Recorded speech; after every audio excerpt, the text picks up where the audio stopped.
These mini pavlovas are the next delicious recipe in my Secretly Easy recipe series. They're the perfect dessert for Valentine's Day or any special occasion. Are you ready to make them?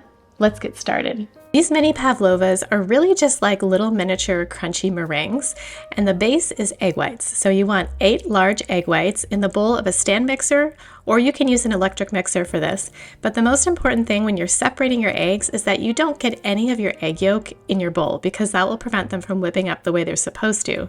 And obviously no eggshell either, because that would be terrible. You're going to add a half a teaspoon of salt and a half a teaspoon of cream of tartar to your bowl, and 1 teaspoon of vanilla.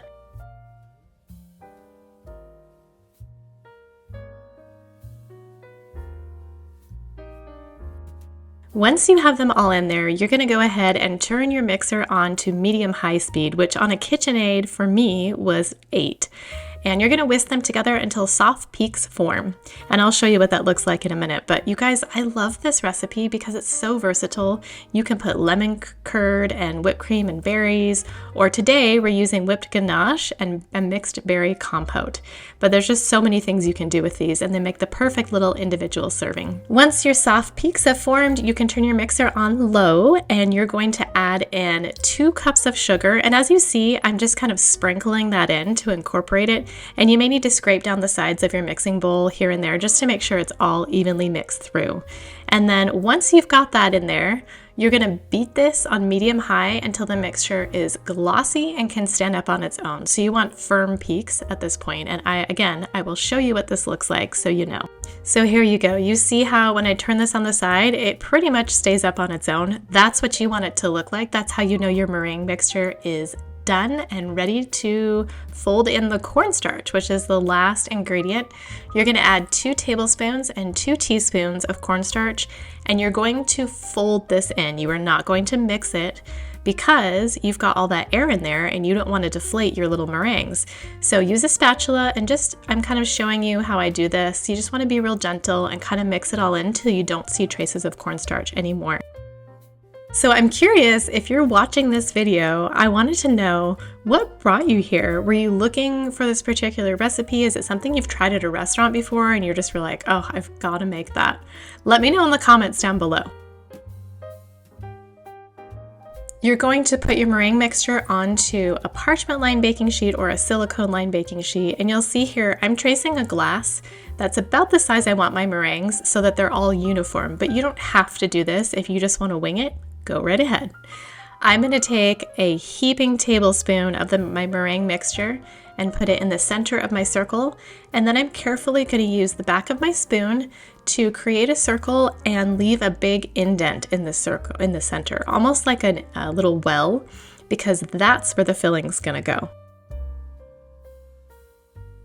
If you're loving this recipe, when you're done watching this one, go check out my Secretly Easy creme brulee. I think you're gonna love it too. It is amazing. And I have a whole playlist of Secretly Easy recipes, so I'll link them in the description box below. Once you have all of your meringue mixture spooned out and shaped on your baking pans, you can pop it in the oven at 275 for about 45 to 50 minutes, or until they're lightly golden. You don't want them brown, but just lightly golden and kind of hollow sounding. And now we're going to start on the ganache. So I just use chocolate chips because that's what I had and it works fine, but you can use really any kind of chocolate you prefer for this. You just want to make sure it's chopped up, and you want 12 ounces of that chocolate, and then you're going to add to it 1 cup of heavy cream. You want to heat the cream until it has little bubbles, but you do not want it boiling. Pour it over your chocolate, and then you're going to mix it all together till it's smooth and glossy. Stick that in your fridge and let it cool for maybe 20 to 30 minutes, mixing it once or twice until it's cool to the touch, and then we're going to mix it up with our mixer on medium speed for maybe 2 to 3 minutes, or until it's lighter in color and just nice and airy. Do not overmix this or it will get grainy, just a note. On to the delicious berry compote. You need 2 cups of berries of your choice, fresh or frozen, 1/3 cup of sugar, 1 tablespoon of cornstarch, and you're going to mix these all together until it's all coated, and then add a 1/4 cup of water. Stir that, and you're going to bring it to a simmer over medium heat, or about 10 minutes, until the sugar is dissolved and it looks all thick and bubbly, just like this. Once that berry compote has completely chilled in the fridge, it's time to top those little pavlovas.